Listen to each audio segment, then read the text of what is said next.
You're listening to Head to Head, a Star Wars podcast. Two fans, two generations, all things Star Wars begins now. All right, well, hello, everybody. I'm Eric Vansel. I'm Daryl Sanders.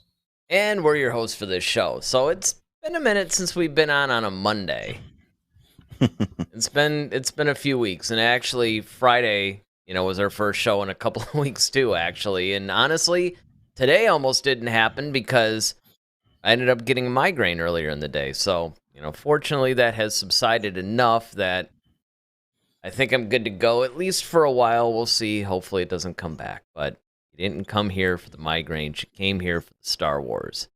That's right. So this has actually been a long-awaited show. We've postponed this particular show numerous times. And it was, I don't even remember at this point how we even came up with this topic. Was it an article that one of us shared or something? And yeah, I sent this to you like a while ago. Oh, it was a while ago. Yeah.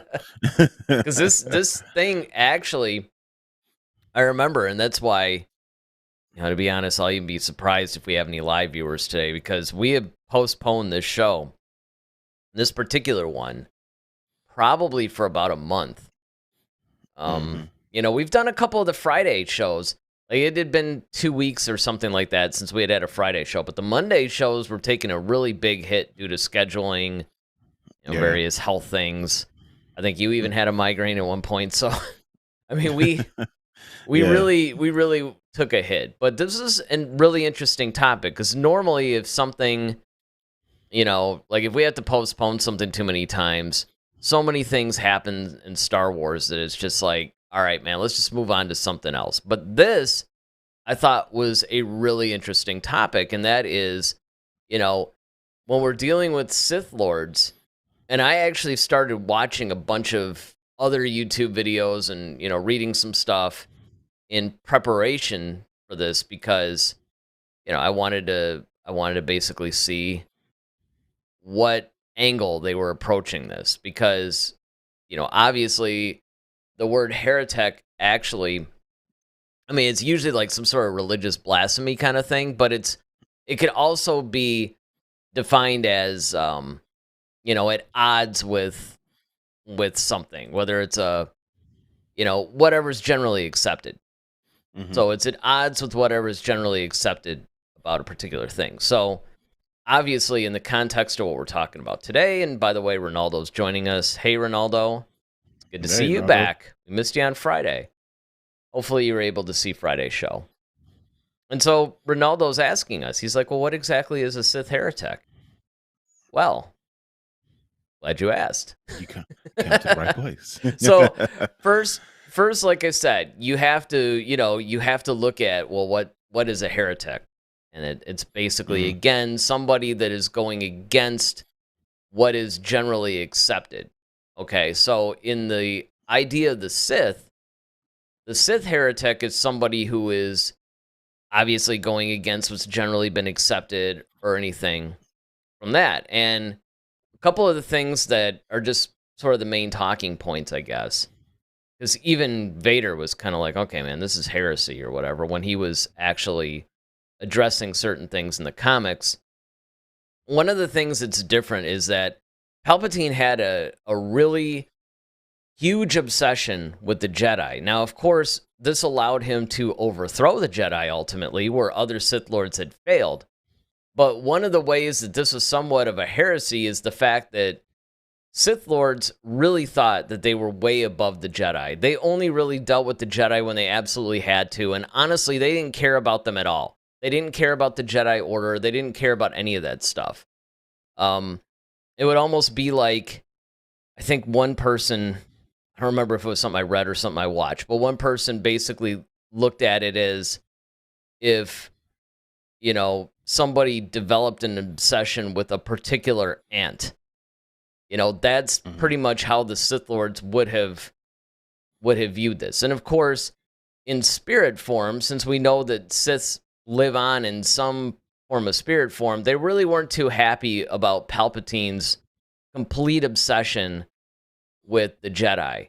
Although it could be argued that it was his obsession with the Jedi that ultimately allowed him to overthrow that. So that was one example. You got anything to add to that one before I move on? Yeah, I mean, first of all, I'm really happy that you actually define, the word, because I was gonna say, we probably you really need to define it in order to really talk about it and Oh, explain. So, absolutely. yeah, Absolutely. Because, kudos I to you mean, for actually doing that part. Ronaldo's question is probably what anybody would. And I mean, even though, you know, obviously that word and everything has been around for a while and everybody kind of generally knows what it means. The thing is, how does that, when you talk about a Sith heretic, right? Because the first thing that you think of is that like another classification of the Sith, like a Sith Lord or a Sith, Hmm. acolyte, or, it's like, Hmm. what is that? So, yeah, I thought the same thing, that it would be good to define this and Right. frame the discussion so that people who actually are going to join in, whether they're going to do it live tonight or whether it's something that goes on in the comment section, everybody's on the same page and everybody knows what we're talking about. Yeah. Um. So we're talking about the whole Sith heretic thing. It's uh them with Palpatine being obsessed with the Jedi. Yeah, I totally agree with you. Why he was able to overthrow them, because when you become obsessed with something, you pretty much know their ins and outs. And so when you know the ins and outs of something, you generally would know how to unravel something if you really truly understand something, because you can kind of, as we like to say, reverse engineer something, or you can really almost like take it apart and be able to put it back together if you want to, because you're that good, or you're that knowledgeable, and knowledge is power. And that's one of the things that as we continue this discussion, I think that's one of the base that we all need to kind of keep in mind, is that the number one thing that the Sith crave is power. And Yeah, and in that's fact, really kind of like in order to do that, there's multiple ways of achieving that power. And with Palpatine, he just found in his way, or his mind, almost like a unconventional, he thought outside of the box when it came to achieving power. well, and very much so. And I was just going to say, there's basically, like, if you look at the Sith code, which I just so happen to have here, of course, where it says peace is a lie, there is only passion, through passion I gain strength, through strength I gain power, through power I gain victory, and through victory my chains are broken, the force shall free me. So in a lot of ways, the Sith version of this really isn't totally in line with how Palpatine ended up using it. I mean, for them, for most of the Sith, their whole trip is basically, they're basically being freed through this thing, and it's sort of it's kind of like a flip side. It's in contrast, basically, with the Jedi Code, which of course Hmm. is a complete opposite of this, where they're achieving freedom through the peace, through the oneness with everything, through being in tune. The Sith feel like, okay, well, we're basically freeing ourselves from it because, according to them, it's kind of like some of From these what though? things. Well, that's it. And basically, ultimately, it becomes a power thing, right? So, Hmm. cheers. You had to adjust it. It's basically a power thing to where I think Palpatine obviously achieved exactly what the Sith would have wanted to achieve, and that is power over everything. Hmm. And I think that that's basically why they crave so much power, because you and I have had discussions all the time. Obviously, Palpatine being at the center of it, because throughout the whole franchise and throughout everything, that's basically the example that we've had, right? Is Palpatine. I Hmm. mean, we haven't seen Exar Kun. We see these guys either in novels or comics, but it's not like we've seen them front and center and explored everything through the movies. So Hmm. Palpatine is the one that we've had in front of us. And I remember one of the things that we used to speculate all the time is, well, what? Okay, so he's ruling the galaxy, but now what? I mean, it seems like all he's really doing is just being a giant bureaucrat. It's almost like the goal is to just achieve the power, but he's almost not doing anything with it other than keeping it. And this whole Jedi code, or not Jedi code, but Sith code thing, somewhat sheds a little bit of light on what the end game is for the Sith. Now, as we go into more of what makes him more of a heretic than and at odds actually with the other Sith Lords, we'll start to see a little bit more clearly why, Palpatine actually had a lot more than just obtaining power. Yeah, I think with the power, situation, I think once again you have to look at certain things: power, greed, those types of things.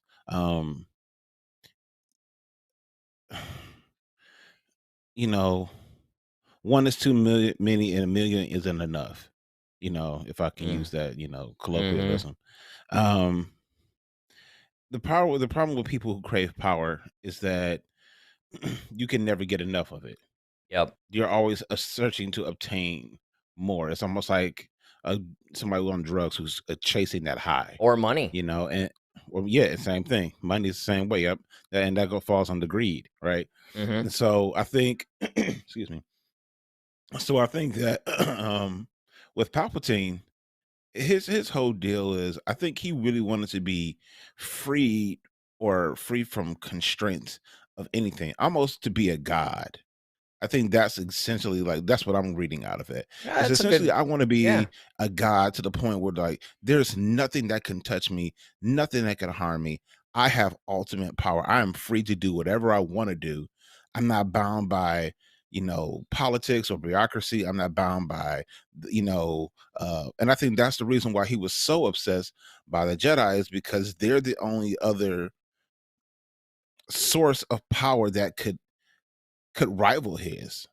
And so that he saw that as a threat. So that's why he wanted Order 66. He wanted everything wiped out, because if I can completely wipe them out, then there is no one who even has the ability to stand up against me. Because as I grow in power, as we learn from what was it, the Last Jedi, darkness rises and light rises to meet it.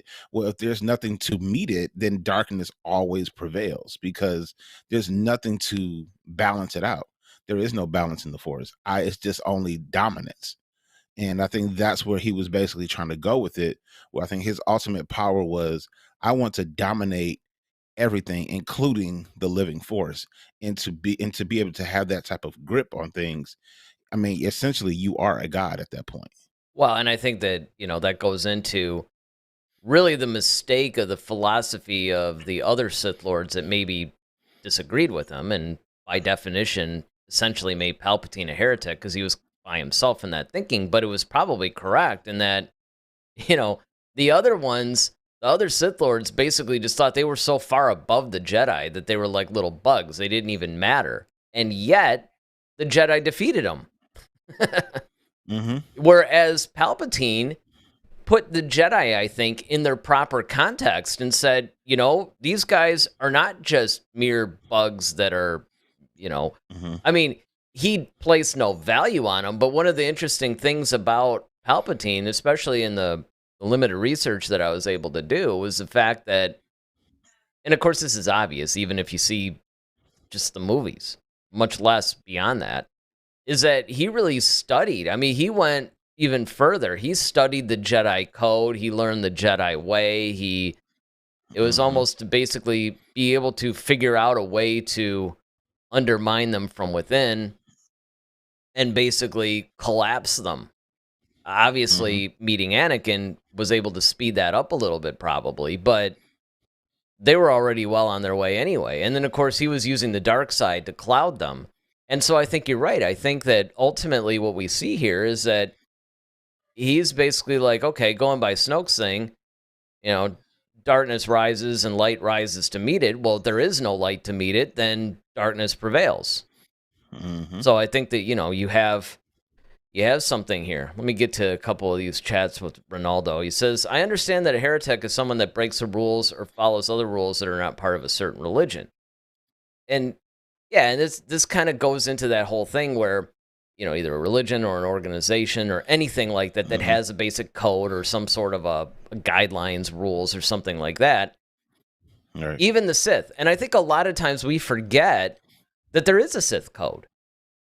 We just look at the Sith a lot of times as opposition to the Jedi, and the Jedi have a code, and the Jedi have a way of doing things. And of course, even they disagree a lot of times on things. But there's an overall thing going on, right? So we always just look at Sith as an opposition to that, but Sith actually have their own code, their own trip, for lack of a better word. It's just and it happens to be in opposition to the Jedi way. So then he says, he's actually chatted in quite a bit here. The Sith have the rule of 2, which means either the apprentice or master could die. Right. But Palpatine wanted to cheat death and live forever. This goes against the rule of 2. So maybe he is a heretic because he breaks that rule. Well, actually, I'm glad you brought that up, because that brings me to the next thing besides the whole power thing. And that is that one of the things that definitely falls under heresy is that Palpatine was actually looking to technology to replace the Force. There was like a guy named Silo, I think. Let me actually look that up. Yes. Yep. He was he was a scientist, not Kylo, Silo. For anybody out there that's wondering. I mean, yeah, if it's a hard C, yes, it's CYLO. So it's, and who knows? I mean, yeah. Star Wars is basically just so to keep it easier for us. Because if we don't, then it's just gonna get like, and then the comments are coming. Exactly. I just don't really feel like dealing with it. But he basically was dreaming of and achieved in some ways with some of the telekinesis and stuff of a scientific replacement for the Force. And Palpatine was full on, in doing this. And of course, the Darth Vader comics are really what started pretty much down this whole path. I mean, this is something that was alluded to even by Lucas himself, but it was really fully fleshed out in the Darth Vader comic series, which, even though it's called Darth Vader, that particular comic series, dating all the way back from when it started in 2015 up through present day, it really gives you a lot of information about Palpatine. It's not just the dynamics between Vader and Palpatine's relationship, but it's actually also a lot of information and backstory about Palpatine himself. But yeah, he was really into that, and of course, the cloning experiments are something that Silo was really big into, and duplicating his consciousness and putting it into another clone. And that was one of the things that even though I thought it was kind of cheap that they brought Palpatine back for The Rise of Skywalker, I actually thought that at least they used this whole story that's been going on since the whole expanded universe about the cloning experiments and how Palpatine was trying to live forever and put his consciousness in a clone and things like that. It was kind of a nod to Heir to the Empire, actually, in a lot of cases. And so I was glad that if they were going to bring him back, that they used an existing major story arc for that character. So, yeah, I thought that was cool.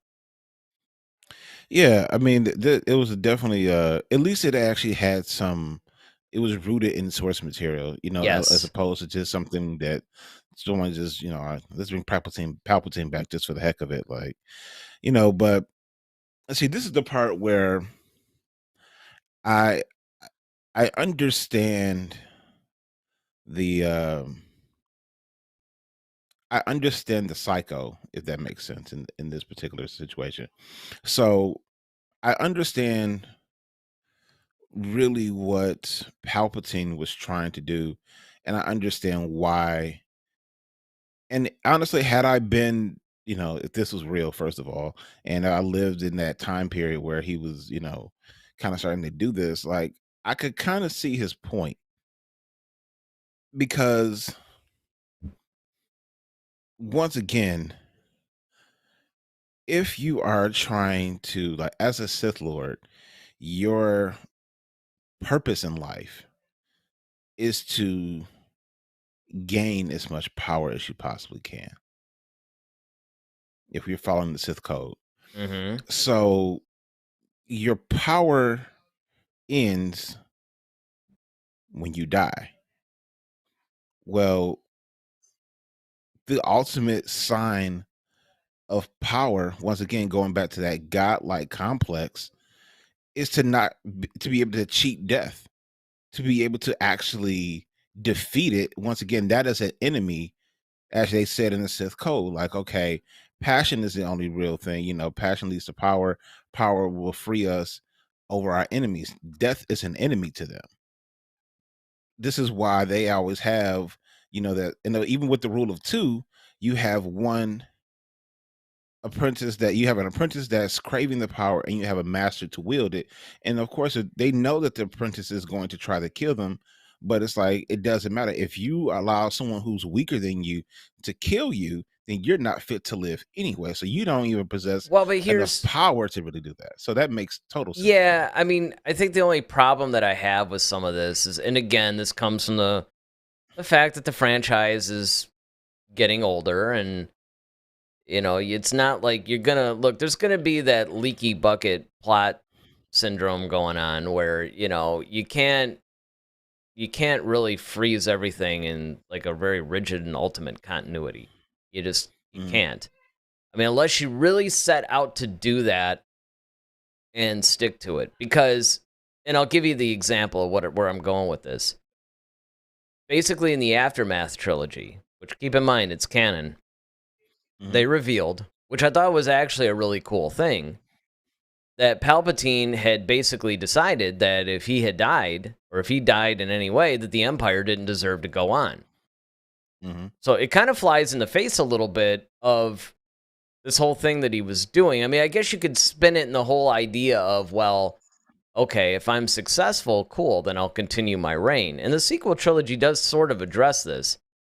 But Mhm. essentially, and this is where you have to be careful. On one hand, Palpatine accepted his own death, right? Because he basically had this whole plan that he had this like crazy weapon at Jakku, and he pretty much had this thing to where if he died, he had the entire empire convene right over Jakku, where this thing would go off, and boom, no more empire. Mhm.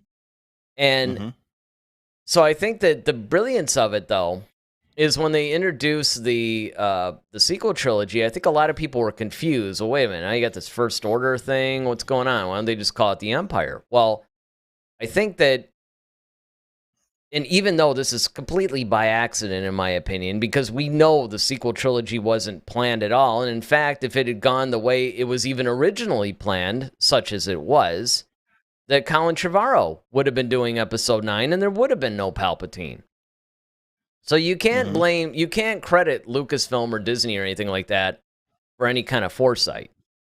So they just kind of No. accidentally stumbled into this. And basically what that is that Palpatine's like, okay, if I'm killed, then the Mhm. Empire doesn't deserve to go on because it couldn't even protect me.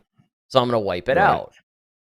But Right. in case I'm successful, I'll have this First Order thing kind of waiting in the wings, which is sort of like a rebirth, which he would allow Snoke, and he created all that, and then he would then take final control once his consciousness was able to unite enough with a body, and that's when the final order takes over. So there is some, I guess, fluidity and smoothness to the whole thing. But you, as a fan, though, you have to get there. You actually have to take the time to think about this stuff and get there.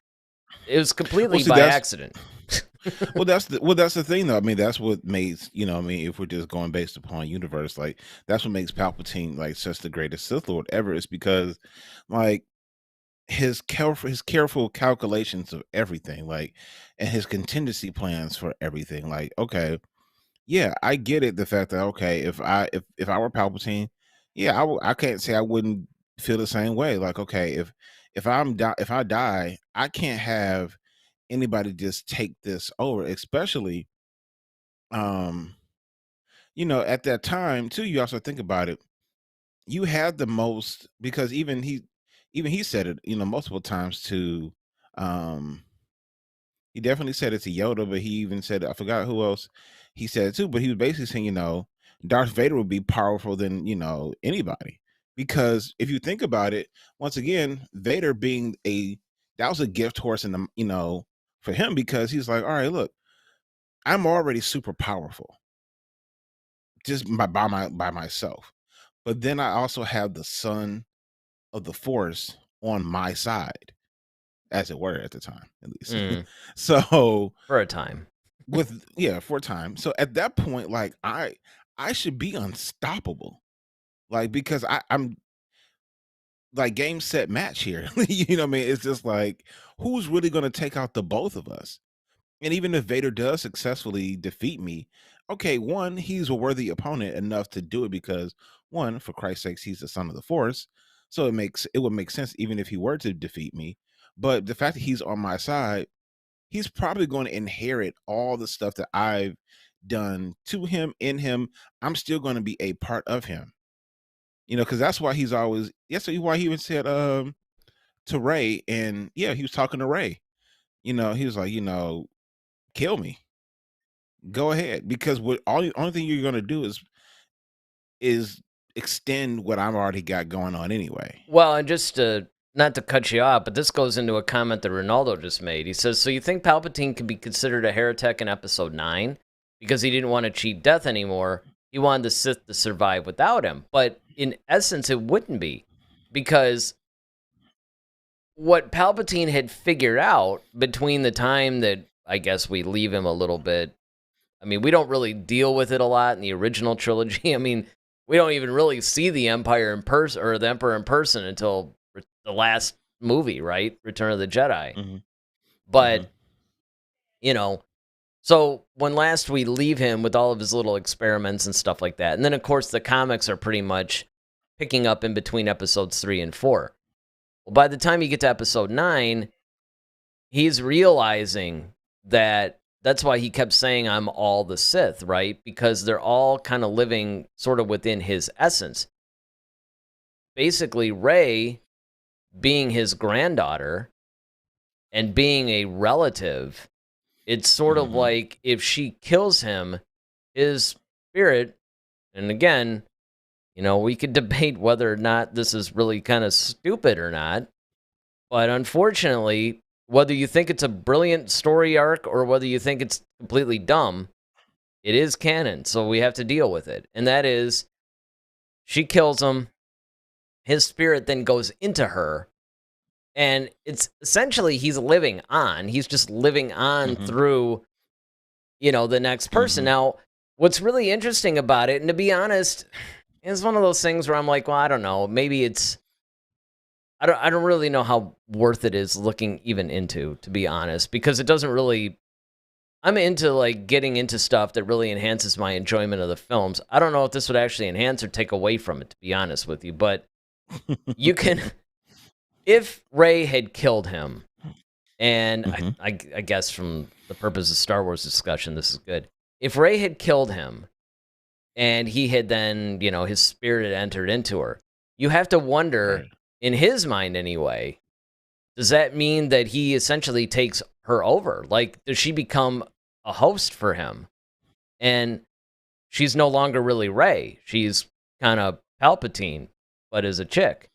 It's one of those things, because Palpatine's plan, and this is where things get shaky to me for episode 9, because on one hand, he's got this whole clone body that they're trying to do. Now, of course, one of the things that I thought was hilarious was that he accidentally figures out that their whole little dyad in the Force is actually giving him power, right? Because he starts as more of a defensive move, sucking out their power, and then he's kind of looking at himself going, whoa, this is kind of reanimating me. In other words, this is like kind of supercharging that body, and whatever, I don't know how long he thought that was going to take, but it was actually happening pretty much immediately. So he's probably like, oh, well, this is actually, didn't really know this whole dyad thing existed, but it seems to be supercharging my process. So cool. And then, if everybody remembers, it was when he basically sucked the life out of those two, and then he became whole again. He was kind of like, oh, wait a second. I don't need to have my spirit to go into somebody else. I could pretty much just do this now. So there is that. You know, I mean, I thought that was kind of cool. You know, and part of me wonders, you know, because you and I, we often make the joke. In fact, you're the one who actually kind of came up with the joke, and you just brought it up Friday. Part of me wonders if this wasn't a catalyst of it, though. Was the whole Obi-Wan thing? Like when Vader came, because I mean, no, but that's a reasonable thing, because you got to think about it. Like, okay, Vader goes to fight his old master. He barely touches him, or he doesn't even really touch him yet. Obi-Wan kind of falls before the blade even touches him.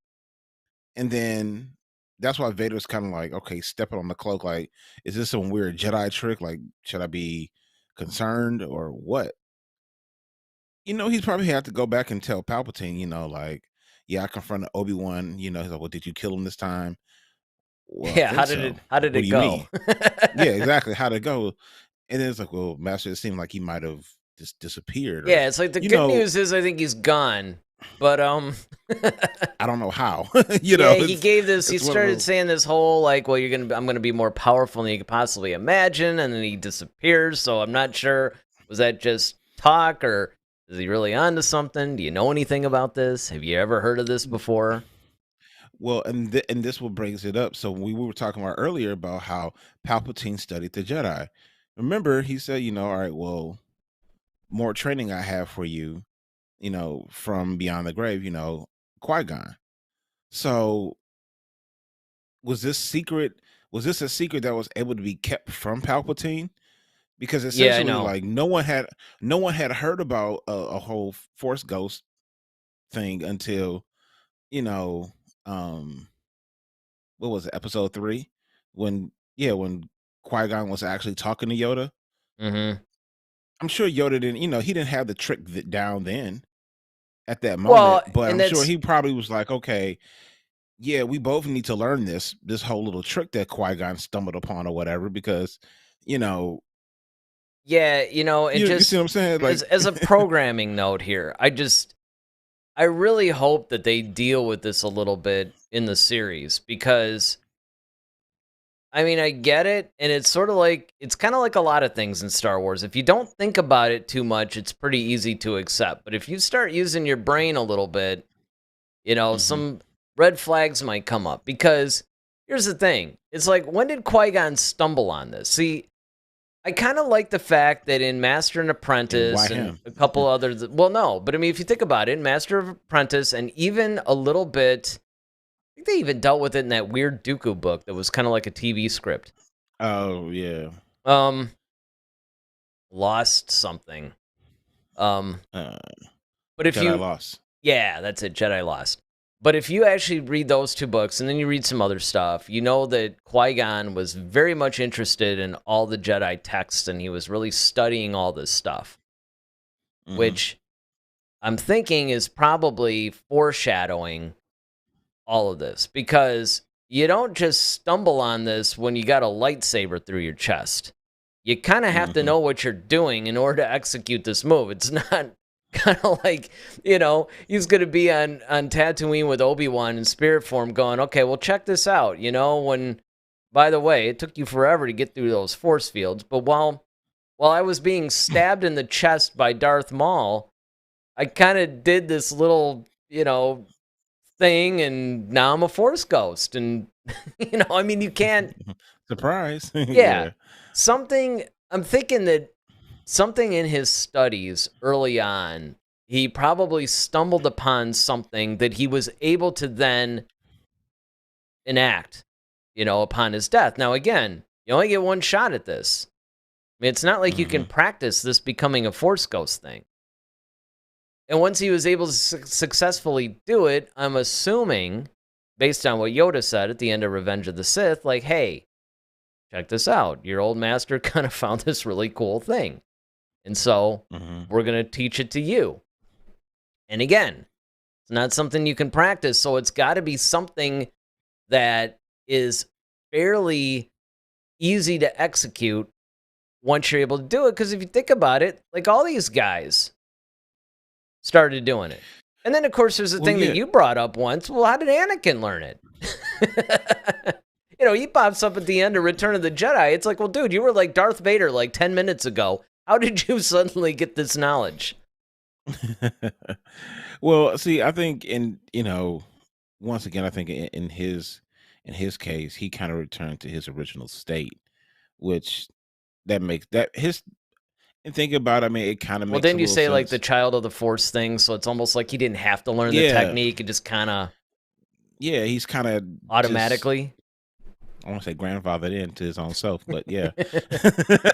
But yeah, it's kind of one of those things, but I think when you look at I mean, and that's the thing about the Force itself is because it's supposed to be mysterious. I mean, if you really think about it, like Yeah, I that's the know. whole thing about it. I know. It's You like and I even say to that the all the Jedi, time. even to to the Sith, it's a mystery. And I think that's what Palpatine was trying to really. He was like, okay, I want to unravel all the mysteries. I want to actually know the secrets. I want to, I don't want to be in the no pun intended in the dark of anything. Well, but I mean, I even actually want to. jumping on something that you were saying, though, which, because there's what you're talking about right now is the in universe part of it, right? But when you actually go to say, the real world thing and Mhm. storytelling, being that this is not sci-fi.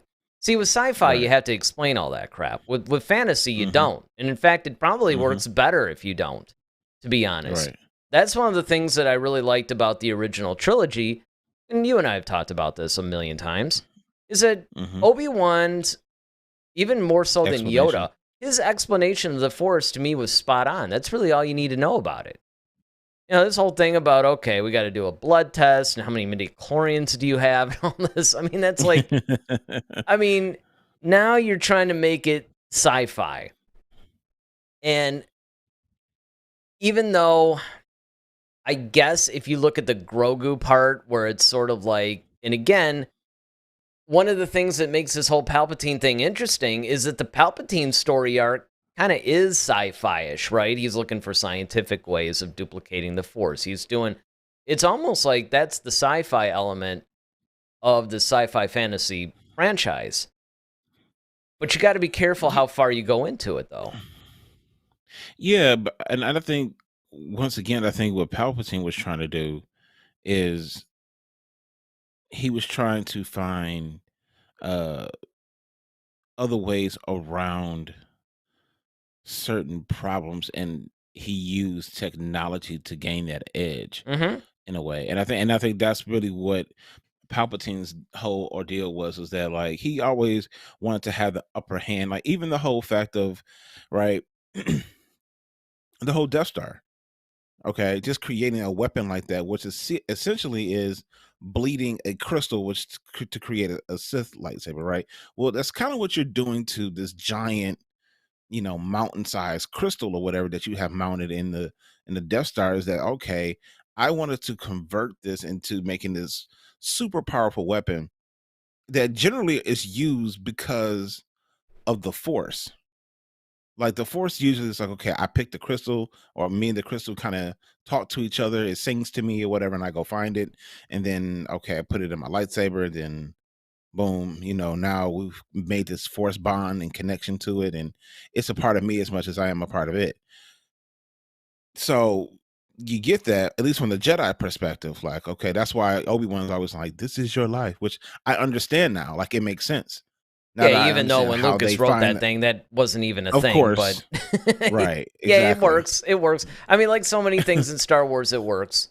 But you stumble on a good But point, though, because that's another heresy that was actually brought up, by yeah, the way, is the whole, the Death not so Star much the bleeding the weapons. crystal, because that's kind of a Sith thing. That's why all their lightsabers are red. But About the whole weaponizing. yeah, the technology of it and fitting it and using it from a technological perspective, that kind of becomes the heresy of it. And that's another way. So there's some chats exploding with Ronaldo. He basically says, but didn't him and all the other Sith that came before also live inside of Rey? No. No. No. No, basically, what you're thinking of is that's what would have happened if Rey had killed him. Yeah. Basically, what it was that, and that kind of led to that stupid exchange, I am all the Sith, and I am all the Jedi, this just like, oh, jeez. But, Yo, mama. but I mean, the thing is as dumb as that exchange may have been, I mean, the concept was kind of cool, right? Because and it was cool that they got all the actors and stuff to, to do that again. That's what's so funny about Hayden Christensen. Even it's like one of the things that kind of blew my mind. I mean, it's somewhat of a digression, but it actually relates. Is that he was basically saying in an interview that he went back and actually watched the Clone Wars animated series because he wanted to sort of catch up on what happened to the character. And, I'm sure at first he probably didn't watch it because he was supposed to do the voice and then they just decided not to use him, so I'm sure it was kind of like, it might be a little bit of a sore spot. But when you actually look at everything these Jedi have been through the Clone Wars, through everything else, right? They're killed or whatever. They all become Force ghosts somehow. But I also find it interesting that even though nobody actually appeared as a Force ghost to Rey, they all just sort of talked to her. And we know that that's not because they didn't have the power, they didn't learn the technique, because Obi-Wan was one of those, Qui-Gon was one of those, and Qui-Gon's the one that discovered it, basically. And then you also have the fact that Obi-Wan, when it's like, Rey, these are your first steps or whatever, that he did in The Last Jedi. Or was it The Force Awakens? I think it was The Force Awakens, because it was in Maz Kanata's castle, where he's like, Rey, these are, part, with that whole vision thing. Yeah, that was The Force Awakens. So, you have that. So I think that Rey basically had all the Jedi inside. And now, of course, if she had killed Palpatine like he had wanted, then that would have happened. Oh, next we got, the only thing we know is that Qui-Gon learned it sometime before he died, but the exact moment and how he did it is unknown. And of course he says, not before, I mean after he died. Well, yeah, that's why I'm interested to really see, and I hopefully, once again, I hope they actually talk about this in the new Obi-Wan series. That's the thing. I mean, to me, they have to. That's pivotal. Yeah, that's a pivotal thing. They really do have to address it. I mean, even if Liam Neeson is like, you know what, I'm not really going to do the TV thing. You have to at least somehow bring the thing up. He says, I read somewhere that Qui-Gon Obi-Wan told him how to do it seconds before he died. I know, it doesn't make sense. But the simple answer is, it was the will of the Force. And then, of course, relating to this Rey thing, yeah, I mean, if she had killed him, which means good old Palpatine wasn't going to be alone inside of him. Yeah, I mean, just to deal with some of these comments, yeah, I mean, the whole mystery of when Qui-Gon basically, first of all, when Qui-Gon learned this himself, because obviously this is clearly a revelation, probably first to Yoda, and then he just kind of tells it to Obi-Wan. Now, of course, I think this is Lucas's way of trying to explain how Obi-Wan knew to use this in Episode 4. So he took the opportunity in Episode 3 to say, hey, you're gonna be learning some stuff. Because the Force Ghost thing wasn't the only thing that Yoda was talking about. It's just that being that it's like, oh, it's your old master, a voice from beyond the grave or whatever. It's kind of like, well, that's going to be part of it. But that wasn't the only thing. But I mean, it's It's definitely going to be something they need to address in the series, though. Mm-hmm. Beyond that, I don't Yeah, know. yeah. I mean, I just think that with looking at the whole like Qui-Gon thing, like yeah, and Master and Apprentice. He was studying a lot of different stuff along with because Dooku was kind of obsessed with it as well. That's where he got it from. He kind of picked it up from Dooku, and he kind of carried it out. And excuse me. So I could see, in that dying moment, because he still had enough breath, all right, train the boy, talking to Obi-Wan, as he's dying, like, train him or whatever. And I think maybe because see, and here's the thing too. See, unlike, and I think there may be a couple parts to this because he may have learned, like, okay, maybe in that his last dying breath or moment or whatever, he he used his last bit of force power to, reach out to the force and become one with it or whatever the case may be.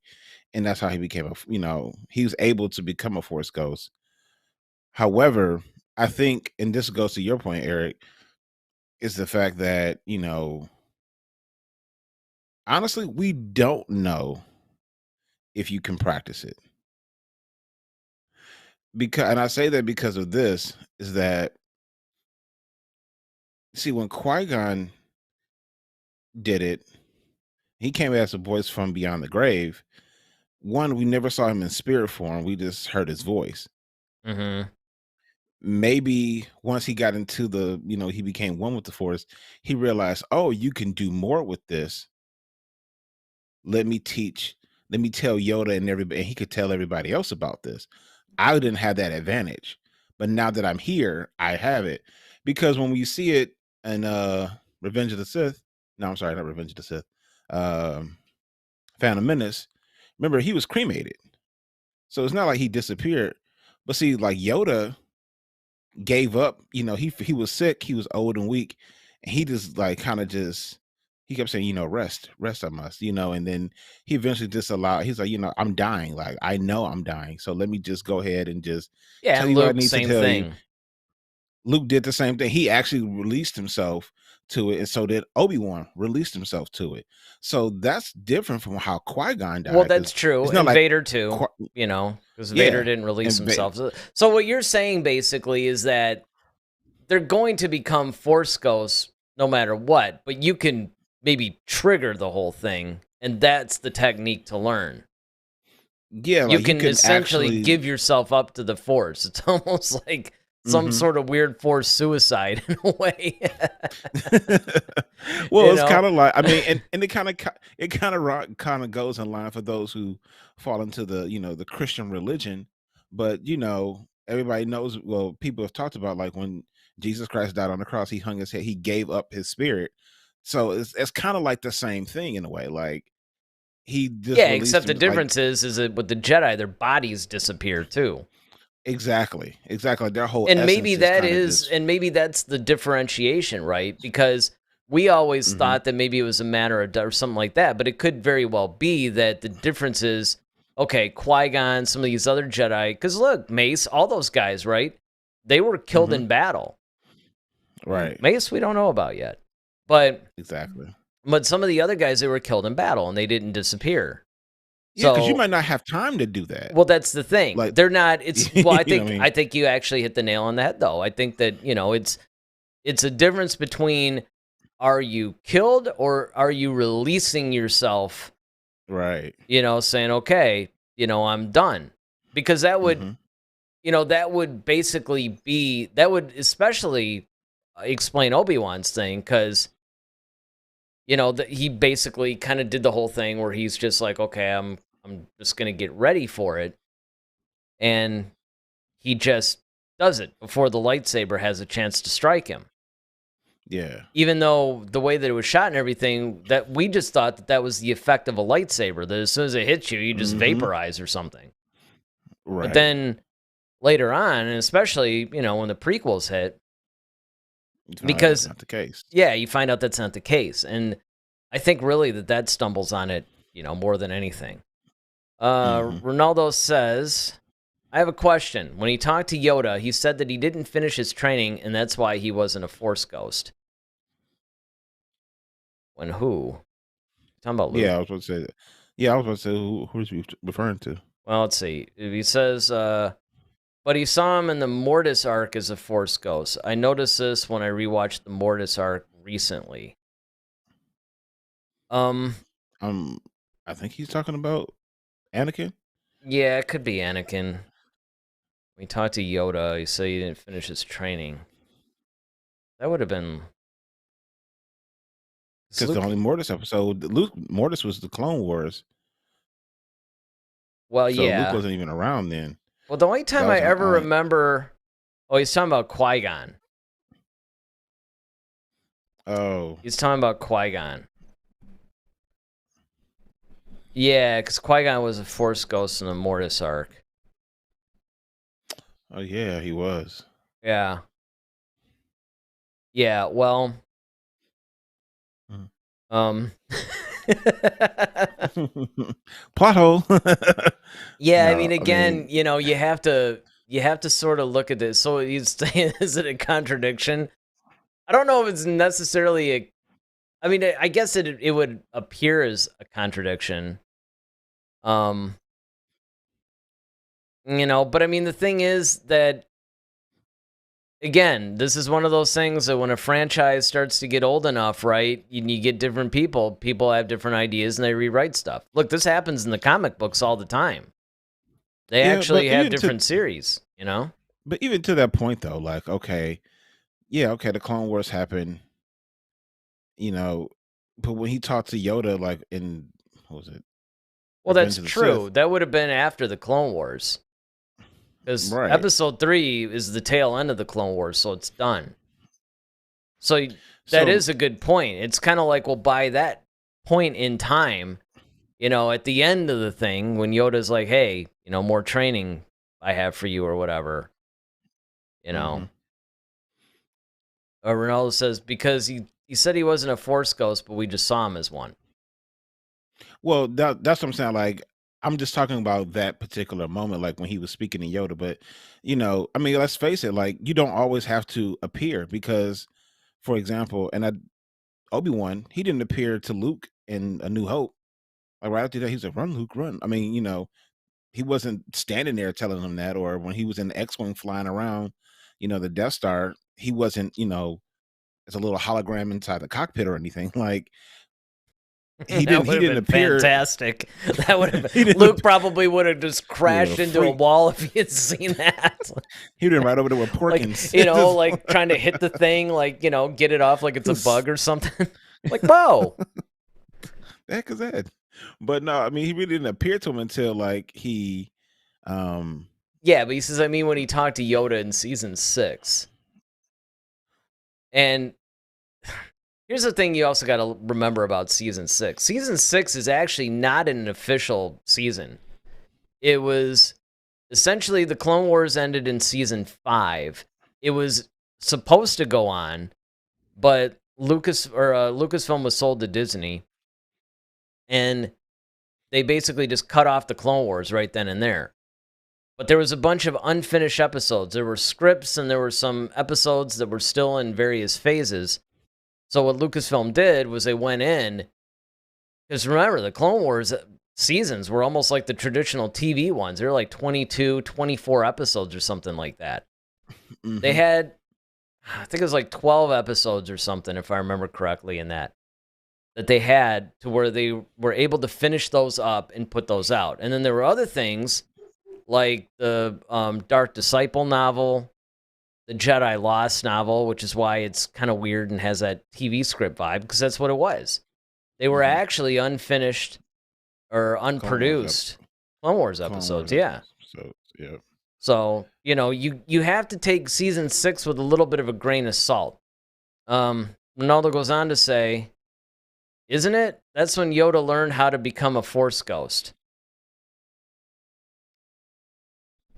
Well, I mean, that could be, and I mean, that would, I don't think that would necessarily contradict anything because it's at the end of Episode 3, Revenge of the Sith, as you pointed out, and as we all know, that Yoda basically goes up to Obi-Wan aboard the Tantive 4 and says, hey, got some more training for you while you're out there rotting away on Tatooine watching Luke. And by the way, being creepy to the little boy. Yeah, right. And it's your old master, and your old master basically kind of learned a couple of things that I'd like to pass on to you. And here you go. Now, you gotta wonder, well, when did Yoda figure all that out, right? When did he learn it? I'm sure he wasn't just down the hall on the Tantive 4 and had a little convo with Qui-Gon at that point. It probably did happen at some point during the Clone Wars. Yeah, and you guys remember like that overlapped into season 3. Sure. I mean, not season, episode 3. So season 7 did, not season 6. Yeah. No, I know. I'm just saying the Clone Wars in general. But you're right. Yeah, the series. If you're talking about the series, yeah. It basically severely overlapped. In fact, I thought, and we both thought actually, I think we talked about this when season 7 was about to premiere, that it was going to be a case where season 7 was going to end like right at the beginning. Like it was going to end with that big space battle or whatever.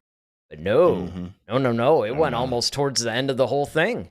I mean, it basically was like the Lion King 1.5 version of episode 3. You know? Yeah. Which I actually thought was a cooler concept. Because, you have to wonder, like, well, when episode 3... See, the Clone Wars really put episode 3 in a really weird position because it's kind of like, well, all right, we're seeing this. Well, where's Ahsoka? Where's Rex? Well, we saw Rex, but, where's some of these other people that were invented for the Clone Wars show? Because you're literally talking about the same time period. There's no way these guys would go away. Well, season 7 explains that. It shows where all these people are, like the other half. It shows what Darth Maul's doing, for instance. It shows what, all these other people are doing. So I think that that's a really cool thing that they've done. And again, I mean, I can't stress this enough. You got to be really, really careful about diving too deep into the minutia of a lot of these plot details because Star Wars, first and foremost, is fantasy. I mean, it's sci-fi fantasy, but it's fantasy. It's not fantasy sci-fi. And I know that sounds, like semantics, but it really isn't. At its core, it's a fantasy. A long time ago in a galaxy far, far away is like once upon a time. It's basically not meant to sit there and nitpick every little tiny detail, even though as fans, that's what we naturally do. I mean, if we didn't, we wouldn't have much of a show. I mean, granted, sure, we cover a lot of news stuff, but, this is kind of the stuff we like to do, too. You dive deeper into a character, or maybe you dive into a concept, or maybe a particular philosophy or something. And that's really... Basically Harry Potter in space. Well, I mean, it's basically like the crux of our show. That's what we do. We're not just, here's the latest Star Wars news. Here's how Kathleen Kennedy is currently destroying the franchise. It's not just about that. It's about other stuff. And so that brings us to another thing, too, with this whole, technology thing, right? This Silo guy, he also had this thing called the Spark Eternal. I'm not entirely sure. If I remember correctly, I think that could be a holdover from the expanded universe, but I'm not sure. Because it could be the Allspark from Transformers. Well, this thing, what was unique about this thing was it was able to pretty much turn anybody into a Sith Lord. Like they'd basically have the dark side equivalent powers.